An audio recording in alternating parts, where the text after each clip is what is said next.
নবম শ্রেণীর শিক্ষার্থীরা সবাই কেমন আছো? আশা করি সবাই ভালো আছো। তো তোমরা স্ক্রিনে দেখতে পাচ্ছ নবম শ্রেণীর বার্ষিক পরীক্ষা 2024 বিষয় শিল্প ও সংস্কৃতি প্রশ্ন উত্তর একসাথে। তো আজকের এই ভিডিওতে নিয়ে এলাম নবম শ্রেণীর বার্ষিক পরীক্ষা 2024 সালের শিল্প ও সংস্কৃতি বিষয়ের প্রশ্ন উত্তর একসাথে এবং ধীরে ধীরে এই চ্যানেলটিতে সকল শ্রেণীর সকল বিষয়ের এভাবে প্রশ্ন উত্তর আপলোড দেওয়া হবে পরীক্ষার আগে। তো যারা যারা পরীক্ষার আগে প্রশ্ন এবং উত্তরগুলো পেতে চাও তারা অবশ্যই আমাদের এই চ্যানেলটি সাবস্ক্রাইব করে রাখো, যাতে আমরা পরীক্ষার আগে প্রশ্ন এবং উত্তরগুলো ইউটিউবে আপলোড দিলে তোমাদের কাছে সঠিক সময়ে সঠিক নোটিফিকেশন পৌঁছে যায় এবং তোমাদের পরীক্ষা সম্পর্কিত সব ধরনের আপডেট সবার প্রথমে পেতে অবশ্যই আমাদের এই চ্যানেলটি সাবস্ক্রাইব করে রাখবে। আশা করি বুঝতে পেরেছো। তো আমরা নবম শ্রেণীর শিল্প ও সংস্কৃতি বিষয়ের প্রশ্ন এবং উত্তর একসাথে দেখি।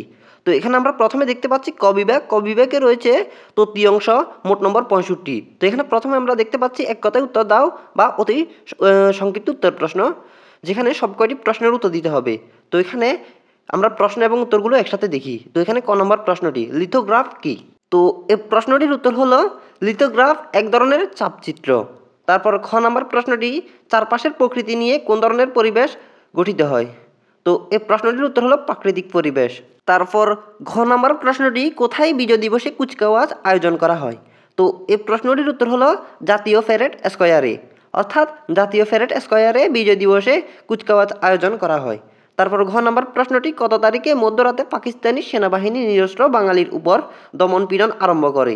তো ঘ নম্বর প্রশ্নটির উত্তর হলো 25শে মার্চ। তারপর উ নম্বর প্রশ্নটি, কখন বাংলার মানুষেরা বাসন্তী সাজে সেজে ওঠে?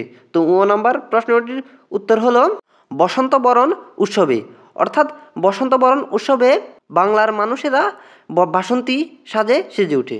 তারপর ছ নম্বর প্রশ্নটি, সংক্রান্তি কোন ধরনের শব্দ?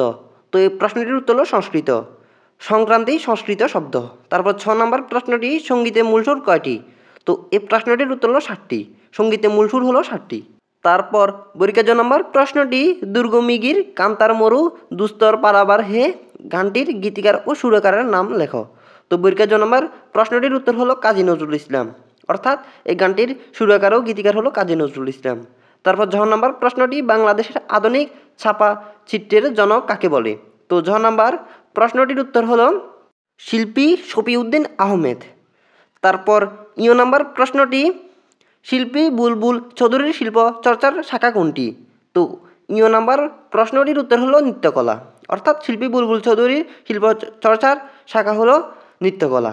তারপর ট নম্বর প্রশ্নটি, কে বাংলা বিভাজনের সীমানা নির্ধারণ করেন? তো ট নম্বর প্রশ্নটির উত্তর হলো স্যার সিরিল র্যাডক্লিফ, অর্থাৎ স্যার র্যাডক্লিফ বাংলা বিভাজনে সীমানা নির্ধারণ করেন। তারপর ঠ নম্বর প্রশ্নটি, ভাষা আন্দোলনের স্লোগান কী ছিল? তো এই প্রশ্নটির উত্তর হলো রাষ্ট্রভাষা বাংলা চাই, অর্থাৎ ভাষা আন্দোলনের স্লোগান ছিল রাষ্ট্রভাষা বাংলা চাই। তারপর ঢ নম্বর প্রশ্নটি, ভাষা আন্দোলন হয় কবে? তো এই প্রশ্নটির উত্তর হলো 1952 সালের 21শে ফেব্রুয়ারি, অর্থাৎ 1952 সালের 21শে ফেব্রুয়ারি ভাষা আন্দোলন হয়। তো এটা আমরা সকলে জানি। তারপর রবীন্দ্র প্রশ্নটি হলো, কে দেশকে ইসলামী প্রজাতন্ত্র আখ্যা দেওয়ার প্রতিবাদ করেছিলেন? তো রবীন্দ্র প্রশ্নটির উত্তর হলো শেখ মুজিবুর রহমান, অর্থাৎ শেখ মুজিবুর রহমান দেশকে ইসলামী প্রজাতন্ত্র আখ্যা দেওয়ার প্রতিবাদ করেছিলেন। তারপর মধ্যাহ্ন নম্বর প্রশ্নটি, রেখাচিত্রে অঙ্কিত শিল্পী শফিউদ্দিনের ছবির নাম কি? তো এই প্রশ্নটির উত্তর হলো ব্ল্যাক সিরিজ, অর্থাৎ রেখাচিত্রে অঙ্কিত শিল্পী শফিউদ্দিনের নাম হলো ব্ল্যাক সিরিজ। তো শিক্ষার্থীরা, আমাদের এক কথায় উত্তর প্রশ্নগুলো দেখা হলো এবং সেগুলোর সাথে সেগুলোর উত্তরও দেখা হলো। তো এবার আমরা 2 নম্বরের সংক্ষিপ্ত উত্তর প্রশ্নগুলো দেখি। তো এখানে প্রশ্ন থাকবে মোট 5টি থেকে যে কোনো 4টি প্রশ্নের উত্তর দিতে হবে। তো এখানে আরেকটা কথা হলো, আমরা এই প্রশ্নগুলো এক নজরে দেখে চলে যাব। তো আমরা এগুলো দেখার পর সেগুলোর উত্তর দেখব। তো আমরা আগে প্রথমে এই প্রশ্নগুলো দেখে নিই। তো সংক্ষিপ্ত উত্তর প্রশ্নের ক নম্বর প্রশ্নটি, বস্তুগত সংস্কৃতি কাকে বলে? তারপর খ নম্বর প্রশ্নটি, বাংলা নববর্ষ উৎসবে বর্ণনা দাও। তারপর ঘ নম্বর প্রশ্নটি, আন্তর্জাতিক মাতৃভাষা দিবস কোনটি? তারপর ঘ নম্বর প্রশ্নটি, মুক্তিযুদ্ধে প্রত্যক্ষ পরোক্ষভাবে অংশগ্রহণ করেছিলেন এমন একজন নৃত্যশিল্পীর অবদান লেখো। তারপর উ নম্বর প্রশ্নটি, ভাষা আন্দোলনকে কেন্দ্র করে সেই সময় রচিত গানগুলো সম্পর্কে লেখো।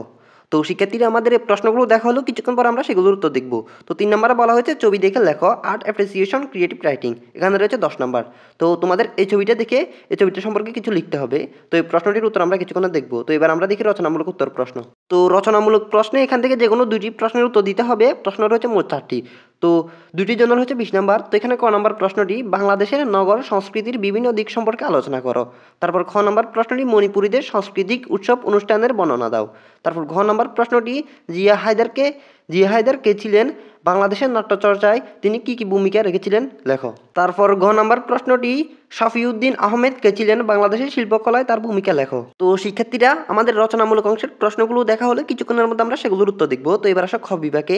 খ বিভাগে রয়েছে ব্যবহারিক অংশ। তো ব্যবহারিক অংশে রয়েছে 35 নম্বর। তো এখানে কী কী রয়েছে আমরা দেখি। তো ব্যবহারিকে 1 নম্বরে রয়েছে বন্ধু খাতা প্রদর্শন, যেখানে রয়েছে 15 নম্বর। তারপর 2 নম্বরে রয়েছে যে কোনো একটি কার্যক্রম করে দেখাও। ইচ্ছা মতো বৈশাখী মেলার চিত্র অঙ্কন করো। অথবা বাংলাদেশের একটি মানচিত্র এঁকে মুক্তিযুদ্ধের 11টি সেক্টর চিহ্নিত করো এবং বন্ধু খাতাটা লাগিয়ে রাখো।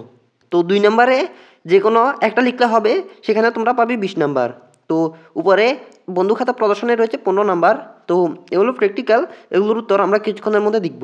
তো শিক্ষার্থীরা, আমাদের সব প্রশ্ন দেখা হলো, এবার আমরা দেখি সেই প্রশ্নগুলোর উত্তর। তো চলো উত্তর পর্ব দেখে আসি। তো আমরা এখানে প্রথমে দেখতে পাচ্ছি এক কথায় উত্তর, প্রশ্নগুলোর উত্তর।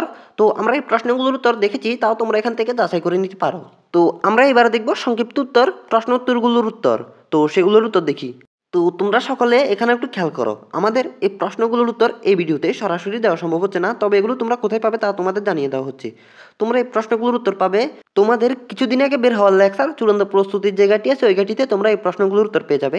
যেমন ক নাম্বার প্রশ্নটির উত্তর পাবে তোমরা ওই লেকচার ঘাটির 693 পৃষ্ঠার 2 নং প্রশ্ন উত্তরে। সেভাবে তোমরা খ, গ, গ, ঙ ইত্যাদি প্রশ্নের উত্তর এখানে যত পৃষ্ঠা দেওয়া আছে তত পৃষ্ঠার তত নং প্রশ্ন উত্তরে যথাক্রমে পেয়ে যাবে। আর যদি তোমাদের গাইড কিনা না থাকে, তোমরা আমাদের এই ভিডিওটির ডিসক্রিপশন বক্সে একটি টেলিগ্রাম গ্রুপের লিঙ্ক দেখতে পাবে। ওই গ্রুপটিতে জয়েন হলেও তোমরা এই প্রশ্নগুলোর উত্তর পেয়ে যাবে। তো তোমরা সেম রচনামূলক অংশের প্রশ্ন উত্তরগুলোর উত্তরও এখানে পেয়ে যাবে। তো তোমাদের কাছে যদি লেকচার গাইডটি থেকে থাকে, তাহলে তোমরা এখানে যত পৃষ্ঠা দেওয়া আছে তত পৃষ্ঠা তত প্রশ্ন উত্তরে পাবে। আর যদি তোমাদের গাইড কিনা না থাকে, তাহলেও তোমরা পাবে আমাদের এই ভিডিওটি ডিসক্রিপশন বক্সে একটা টেলিগ্রাম গ্রুপের লিঙ্ক দেওয়া আছে, ওই গ্রুপটিতে জয়েন হলেও তোমরা এই প্রশ্নগুলোর উত্তর পেয়ে যাবে। আশা করি বুঝতে পেরেছ। তো ব্যবহারিক অংশের প্রশ্নগুলোর উত্তরও যদি গাইড থাকে, তাহলে এখানে যত পৃষ্ঠা দেওয়া আছে তত পৃষ্ঠাই পাবে। আর যদি গাইড না থাকে, তাহলে ওই টেলিগ্রাম গ্রুপটিতে তোমরা পেয়ে যাবে। আশা করি বুঝতে পেরেছ।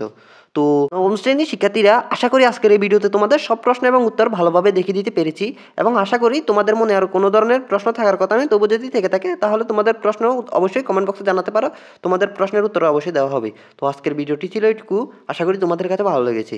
যদি ভালো লেগে থাকে, তাহলে ভিডিওতে অবশ্যই একটি লাইক দিয়ে যাবে। দেখা হবে পরবর্তী ভিডিওতে। তো সবাই ভালো থেকো, আল্লাহ হাফেজ।